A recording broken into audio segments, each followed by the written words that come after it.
예수를 제대로 잘 믿는 사람들의 특징이 뭐냐면 분명한 간증이 있다는 것입니다. 간증. 이 간증이 없으면 예수를 똑바로 믿을 수가 없고 힘이 없고, 또 하나는 다른 사람들에게 영향력을 미칠 수가 없어요. 하나님의 영향력, 이것이 이제 간증입니다. 오늘 우리가 읽은 이 본문에는 이드로라고 하는 인물을 통하여 간증이란 무엇이고, 간증은 왜 있어야 되고, 간증은 어떠한 영향을 이끌어내는가 하는 것을 우리에게 보여주고 있습니다. 오늘 이드로는 소개를 하기를 모세의 장인이요 미디안 제사장인 이드로 이렇게 얘기했습니다. 모세가 그 살인을 저지르고 도망가서 광야를 헤매다가 미디안에서 그 이드로의 딸을 만나고, 그것이 인연이 돼가지고 이 이드로의 집에서 40년 동안 사위로서, 양을 치는 사위로서 지내지 않습니까? 바로 그 장인의 그 신분이 뭐냐 하면은 미디안 제사장이에요. 미디안 족속을 얘기하는 것입니다. 미디안 족속 중 특별히 개인 족속의 어떤 한 부족의 제사장이었다는 것이죠. 미디안은 아브라함의 후초인 그드라가 낳은 아들 중에 하나입니다. 그러니까 여기도 먼 친척이에요. 아말렉도 에서의 한 그 후예니까 친척이라고 했잖아요. 오늘 이 출애굽 백성들하고 이드로도 마찬가지입니다. 근데 이 이드로가 왜 왔느냐? 오늘 모세에게 왔다고 그랬어요. 광야 생각을 해보세요. 그 광야에 무슨 사람이 삽니까? 마을이 있습니까? 근데 그 일을 찾아왔단 말이에요. 누구를 데리고 왔나 봤더니 모세의 아내 시보라와 두 아들 게르솜과 엘리에셀이라고 하는 두 아들을 데리고 왔다. 왜 갑자기 이런 일이 있을까요? 출애굽을 위해서 바로에게 들어갈 때 처자식을 거기 데리고 들어가지 못하고 아마 다시 처가로 돌려보냈던데, 우리가 그렇잖아요. 남자가 목숨 거는 일을 하려고 할 때 처자식을 데리고 들어가지 않잖아요. 그들은 어디다 피해놓고 그리고 가서 홀가분하게 그 일을 하는 거 아닙니까? 이제 그렇게 오랜 시간을 이렇게 살게 되었는데, 그런데 어느 날 이드로의 귀에 그 사위 모세가 글쎄 애굽에 들어가서 무수한 기적을 행하고 그 수많은 백성들 200~300만이나 되는 그 수많은 백성들을 이끌고, 그리고 가나안 땅으로 인도해드리는 그 일을 해냈다는 것입니다. 이게 긴가민가? 왜? 자기 사위 알잖아요. 어떤 사람인가? 자기 사위가. 사위가 아무것도 없이 떠돌아다니고, 그리고 가서 거렁뱅이처럼 있는 거 그거 갖다가 쓸만하니까 이 유목민족은 어떻게 하든지 그 사람을 자기 쪽에 붙이려고 그러는 거예요. 왜 그러냐? 이게 이제 그 사막을 돌아다니다가 그래서 딱 다른 족속을 만나면은 그 족속을 잡아서 그 족속을 다 노예로 쓰고 물건을 다 뺏는 것이 일상의 직업이거든요. 여러분들이 영화 보면 시커먼 옷 입은 베두인들 있지 않습니까? 그러니까 그런 목적을 가지고 마치 그 야곱도 이렇게 라반에 의해서 걷어들이잖아요. 그런데 그런 일을 들으니까 긴가민가 하는 것이죠. 근데 너무나도 이 출애굽 사건은 어마어마한 사건 아닙니까? 그러니까 이게 점점 이제 퍼져나가는 것이죠. 그러다가 내가 이거 눈으로 확인해야 되겠다. 직접 그래가지고 여기에 그 지리는 잘 아니까 찾아왔다라고 하는 것입니다. 여러분, 그 진정한 구원 사건, 하나님이 하신 진정한 구원 사건은 숨어 있을 수가 없습니다. 결국은 소문이 나게 돼 있고, 결국은 그것이 어떤 영향을 미칠 수밖에 없는 것입니다. 마찬가지로 예수를 믿었는데 내 주위에 아무런 일도 없어. 아무도 나한테 물어보는 일도 없어. 이건 좀 이상한 것입니다. 왜? 하나님이 하신 일이 그렇게 쪼잔한 일이 아니잖아요. 하나님이 하신 일이라는 건 엄청난 일이라는 것입니다. 네. 오늘 들어와서 그 모든 사위한테 일을 갖다 직접 들었다는 것입니다. 모세는 세 가지로 얘기를 합니다. 세 가지. 자기가 그 직접적으로 겪고 행한 일에 대해서 그동안의 일에서 세 가지를 얘기하는데 우리 8절을 읽어봅시다. 모세가 여호와께서 이스라엘을 위하여 바로와 애굽 사람에게 행하신 모든 일과 길에서 그들이 당한 모든 고난과 여호와께서 그들을 구원하신 일을 다 그 장인에게 말하매. 것입니다. 세 가지죠. 세 가지. 바로와 애굽 사람에게 행하신 모든 일. 이게 무슨 말입니까? 이들을 노예 삼아서 이들을 학대하고 이들을 갖다가 아주 그냥 막 소유물처럼 막 다루고 그리고 그 백성들을 갖다가 막 죽이고 하여튼 이런 모든 일들, 그들의 그 잔혹한 일. 그러나 그를 내버려 두지 아니하시고 하나님께서 모세를 통하여 10가지 재앙을 통하여 심판하시고 마지막에 최후의 재앙인 첫 것을 죽이는 바로의 장자서부터 그 육축의 첫 것까지 다 죽여버리잖아요. 그 심판의 사건, 그것을 얘기를 합니다. 그러니까 제일 중요한 것은 심판을 얘기하는 거예요. 심판. 악에 대한 심판.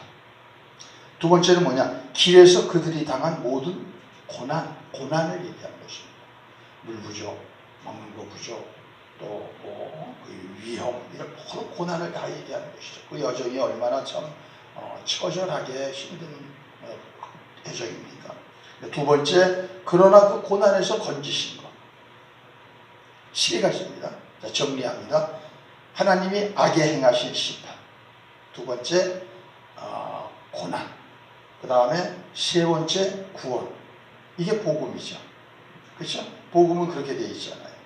죄에 대해서 심판에서 저주, 사망이 오는 것이고, 그 다음에 고난, 십자가의 고난, 그 다음에 거기서 건지심.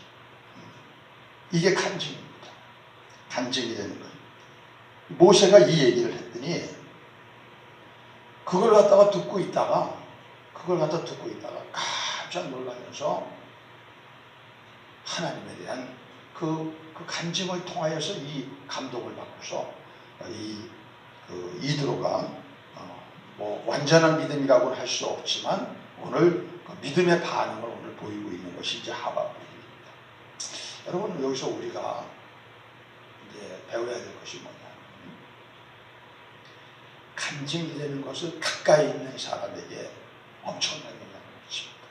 멀리 있는 사람만 해더라도 목도를 못해, 피부적으로. 근데 가까이 있는 사람은 직접적으로 목도하고 만져지고 피부로 접하니까 이것도 부인할 수가 없습니다. 사실 모세는 어떤 인생을 살았느냐? 처음 40년은 왕궁에서 참 비가반적하는 삶을 살았지만 광야의 40년 이드로의 집안에서는 이건 그냥 완전 절망과 이건 나락에 떨어진 삶을 살았잖아요. 뭘 보고 나느냐 하면은 아들 이름을 지었어요. 그런데 3절 봅시다.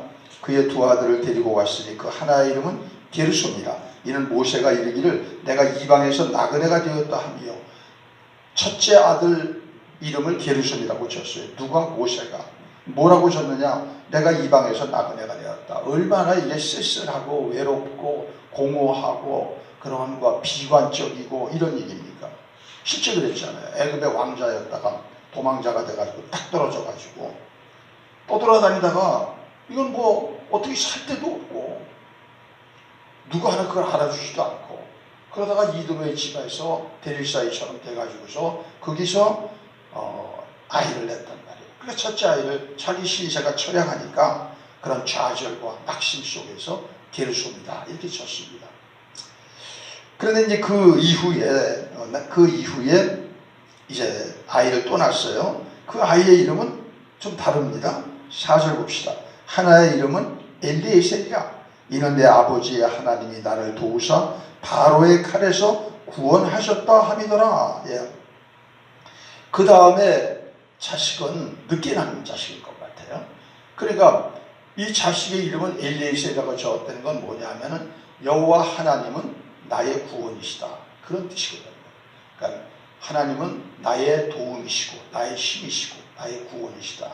그러니까 이거는 그 좌절했던 신앙이 오랫동안 연단을 통해 가지고 하나님에 대한 신앙이 다시금 살아나고, 그리고 그랬을 때 만나고 하나님을 만나고 호렙산 떨기나무 가운데서 소명받고 이렇게 이제 구원했다는 것이 그 히스토리가 나오는 것이죠.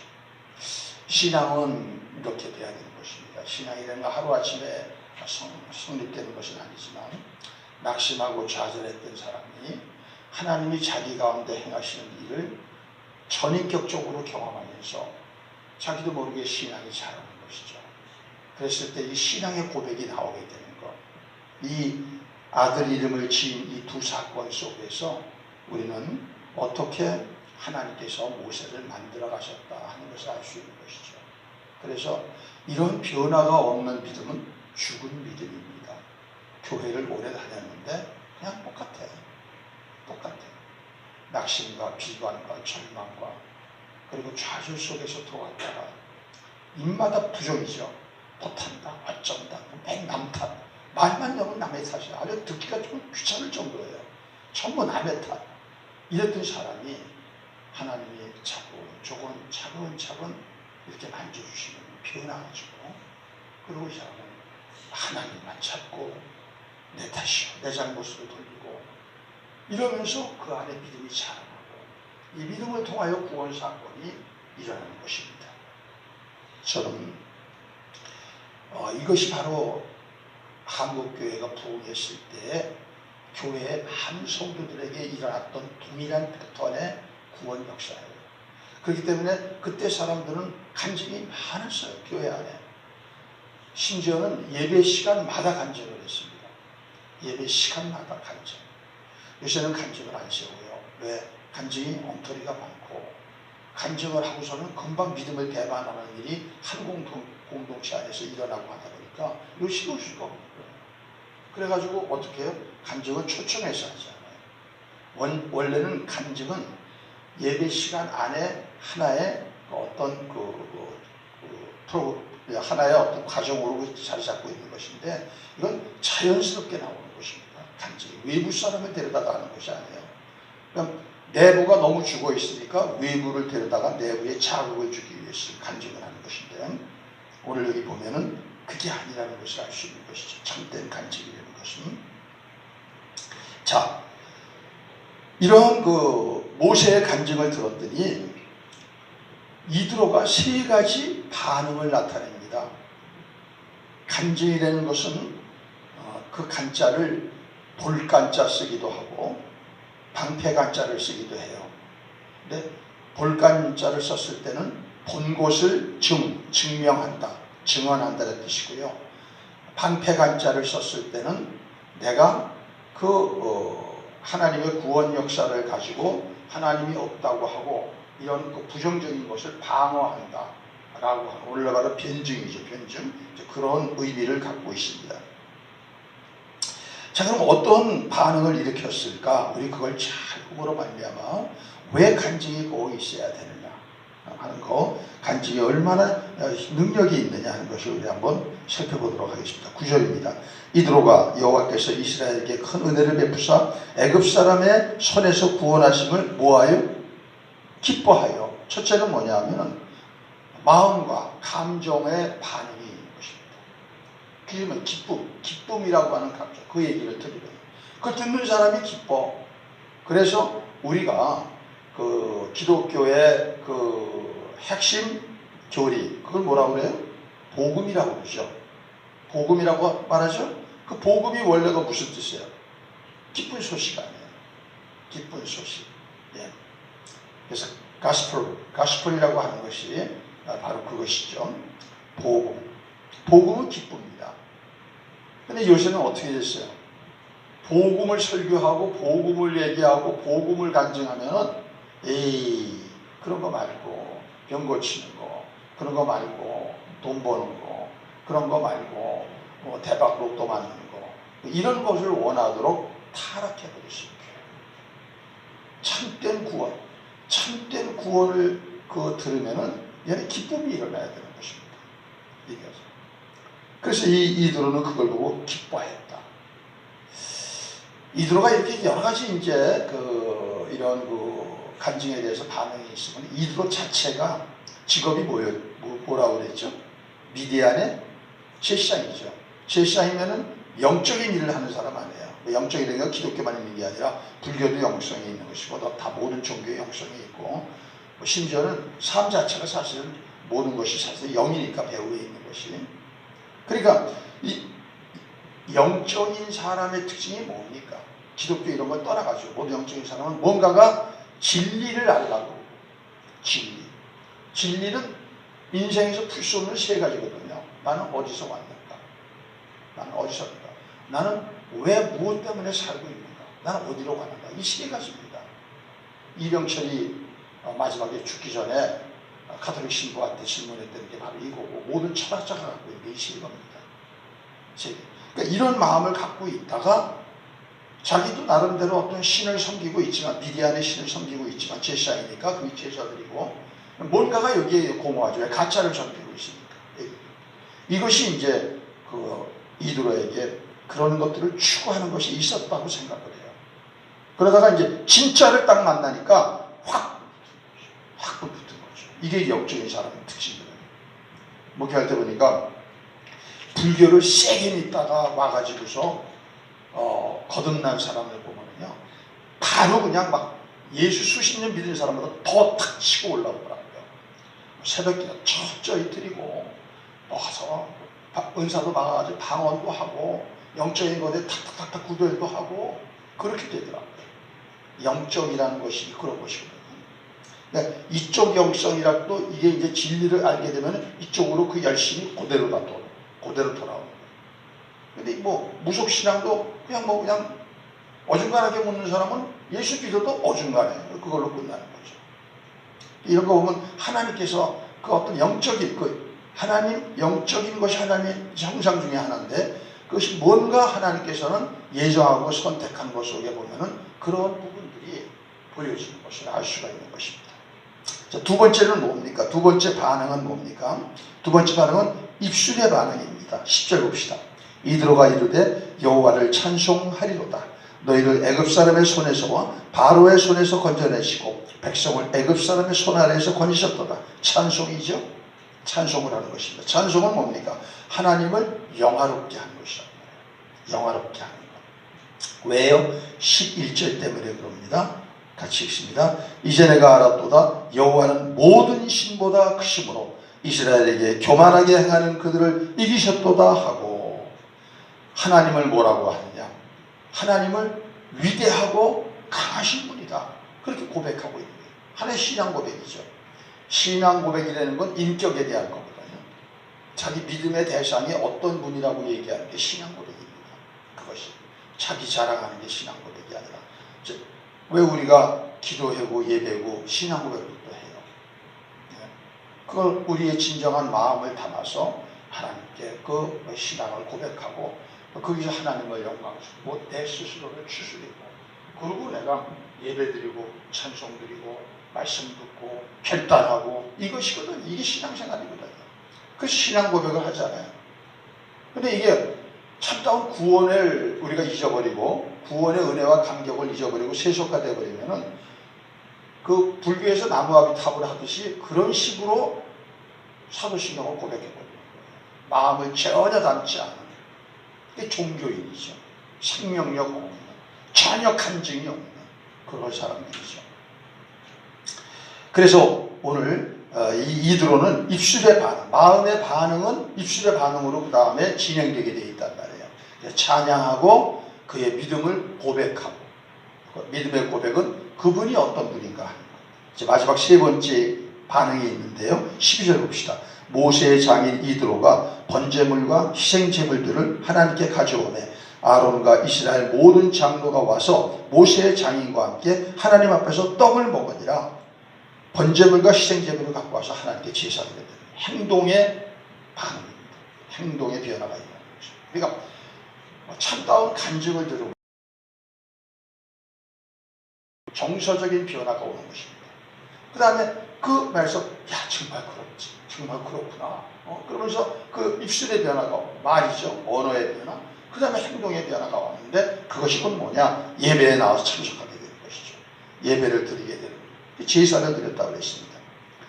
두 가지입니다. 번제물과 희생제물. 번제물은 하나님을 위해서, 희생제물은 드리고 나서 사람들끼리 나눠 먹는 것. 그러니까 어떤 변화냐? 참다운 구원의 간증을 듣고 그 사람에게 영향력이 와서 그 사람도 믿음을 갖게 되면 그 사람이 하는 것이 뭐냐 하면 하나님께 예배드리고 이웃과 화목하고 이웃과 연합하고 이웃과 교제하는 이 일이 벌어지는 것이죠. 이드로가 완전한 믿음을 여기서 한꺼번에 가졌다고 얘기할 수는 없지만 이것이 바로 믿음이 자라나는 과정 속에서 반드시 있는 일 아닙니까? 이렇게 보면은 이 모세의 간증이 얼마나 파워풀했는지 자기 장인을 변화시켜서 하나님을 믿게 했다는 것입니다. 파워풀한 게. 제가 아는 목사님, 우리 교단의 목사님, 지금은 이제 한국에서 큰 목회하다가 한 4,000명 이렇게, 그것도 다 그 교회에는 절반 이상이 다 박사예요, 박사. 대전의 대덕단지에 거기서 다 박사들, 양보하던 그런 사람들, 지식인들만 데리고 그 사람들이 오니까 일부러 그 사람을 찾은 게 아니라. 근데 이분이 한번 제가 그분이 참 은혜롭다고 해서 초빙을 해서 부흥회를 했는데 그분 그 얘기를 이렇게 하시더라고요. 자기 전혀 처가가 안 믿는 집안이에요. 하나도. 근데 이제 자기가 사위가 됐어요. 그래서 이제 그 사모님하고 같이 그 장인을 섬기고 장로를 섬기는데 어느 날 장인이 자기 입으로 나가 그 자네가 믿는 것 좀 한번 자세히 좀 얘기 좀 해주게. 그래가지고 그걸 갖다가 이제 알려드리고 알아보게. 얼마 있다가 나 예수 믿게. 그래가지고 와서 예수를 믿으시고 그 사위한테 무릎 꿇고 안수받고 사위가 침례하고 한 200명이 교회에 와가지고 4,000명까지 보고 지금은 조금 일찍 인도해가지고 지금은 이제 외국에 가셔서 목회를 하고 계신데, 여러분 이런 파워풀한 게 진정한 신앙에는 간증이 있거든요. 이 간증은 많은 다른 사람들을 주께로 인도하는 엄청난 영향력을 발휘하게 되는 것입니다. 베드로 사도는 베드로전서 3장 15절에 이렇게 말하죠. 너희 마음에 그리스도를 주로 삼아 거룩하게 하고 또 너희 안에 있는 소망에 관한 이유를 묻는 자들에게는 항상 대답할 것을 예비하되 온유와 두려움으로 하고. 간증이 있어야 된다. 참다운 믿음은 간증이 있어야 된다. 이 간증이 사라지는 시대 속에서 우리 교단에도 한마음교회라는 교회가 있어요. 거기는 지금도 간증이 계속 나와. 왜 그러냐면 제가 말씀드렸죠. 공동체라는 건 처음에 이제 한두 사람이 이게 희미하게 나오다가 이게 전염이 됩니다. 세면은. 그러면 전체가 분위기가 돌아가면 그런 분위기가 되는 거예요. 그런 분위기를 만들 때 이 교회가 바로 섰다. 그렇게 하는 것이죠. 그런데 전도만에서 데리고 들어오면은 그냥 바로 그냥 불이 들어가게 되는 것입니다. 우리 이 코로나 이후를 생각하면서 반드시 코로나 이후에 한번 다시 밀려 들어오는 부흥의 때가 있을 것입니다. 교회. 이를 위해서 바라보고, 그리고 거기에 우리가 기도하는 사람들이 같이 들어와서 함께 찬양하고 함께 영광 돌리고 함께 예배하는 이러한 귀한 꿈들이 이루어지게 되기를 주의 이름으로 축복합니다. 기도합니다. 위대하고 강하신 하나님 아버지, 완전히 실패하고 좌절과 나락에 떨어진 모세를 통하여서 하나님이 이스라엘을 구원케 하시고 이 참된 구원의 간증이 이방의 제사장까지 뒤집어지고 돌이키고 하나님을 고백하고 찬양하고 따르는 사람으로 만들어낸 것처럼 우리의 신앙에도 참된 간증이 새롭게 이루어지게 하여 주셔서 간증 없는 무력한 신앙이 아니라 분명한 본 것이 있고 체험한 것이 있고 경험한 것이 있고 진행 중인 이 생생한 간증을 통하여 우리의 입술에 다시 한번 복음을 담대히 증거하게 하여 주옵시고, 흑암 속에 불안과 두려움과 공포와 살아남는 생존밖에 없는 버러지 같은 이 세계 속에서 저들을 눈뜨고 건져낼 수 있는 그러한 위대한 복음의 사자들이 되게 하여 주옵소서. 오늘도 이 새벽 기도할 때 우리 가족들에 대한 환상을 다시 한번 갖고 소망을 갖고 우리 스스로가 분명한 간증을 새롭게 이루게 하여 주옵소서. 예수님의 이름으로 간절히 축복하고 기도하옵나이다. 아멘.